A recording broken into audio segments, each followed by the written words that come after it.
வாக்கு தத்தங்கள் நம்முடைய வாழ்க்கையில நிறைவேறுவதில் பல நுணுக்கங்கள் உண்டு. வாக்கு தத்தம் தேவனுடைய வல்லமை உள்ள சக்தி நிறைந்த ஆற்றல் நிறைந்த அற்புதனை செய்யக்கூடிய மகிமையை விளங்க பண்ணக்கூடிய அவருடைய வார்த்தையானது நம்முடைய வாழ்க்கையில நிறைவேறுவதற்கு சில விதமான வழிமுறைகள் உண்டு.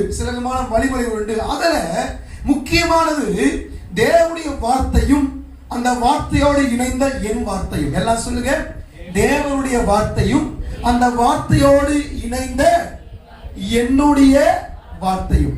இப்ப தேவனுடைய வார்த்தை என்னை நோக்கி வரும் பொழுது, தேவனுடைய வார்த்தை எனக்கு நேராய் வரும்பொழுது, என் குடும்ப சூழ்நிலைக்கு ஏற்ற பிரகாரமாக நான் இருக்கிற நிலைமை அறிந்து கர்த்தருடைய வார்த்தை எனக்கு வரும்பொழுது, என் பலவீனத்தை அறிந்து, என்னுடைய வாழ்க்கையில் போராட்டத்தை அறிந்து, என்னுடைய குடும்பத்துக்கு நெருக்கமான சூழ்நிலை அறிந்து கர்த்தர் தன்னுடைய வார்த்தையை எனக்கு பேசும் பொழுது, அந்த வார்த்தை என்னுடைய செவிகளுக்கும் என் இருதயத்துக்கு நேராக வரும் பொழுது,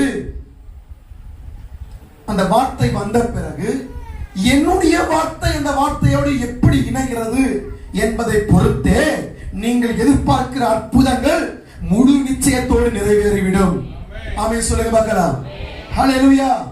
சந்தேகமே வேண்டாம்.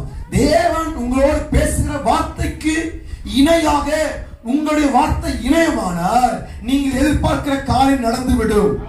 நீங்கள் முயற்சிக்கிற முயற்சிகளுக்கு பலன் கிடைக்கும். உங்களுடைய கையின் பிரயாசங்கள் அனைத்தும் இயேசுவின் நாமத்தில் ஆசீர்வதிக்கப்படும். ஆமென் சொல்லுங்க பார்க்கலாம்.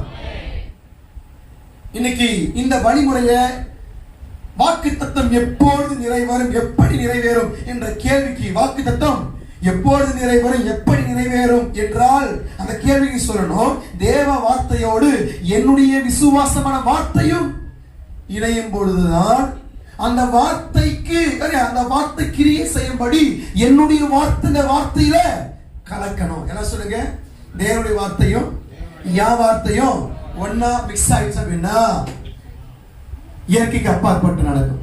இயற்கை அப்பாற்பட்ட அற்புதங்கள் சூப்பர் நேச்சுரல் பார்க்க முடியும். கண்களுக்கு பிரத்யட்சமான சில காரியங்கள் பார்க்க முடியும். தேவ வார்த்தையோடு நம்முடைய வார்த்தை இணையணும், கலக்கணும். தேவன் பேசுறதை கேட்டுட்டு போற கூட்டம் ஏராளம் உண்டு.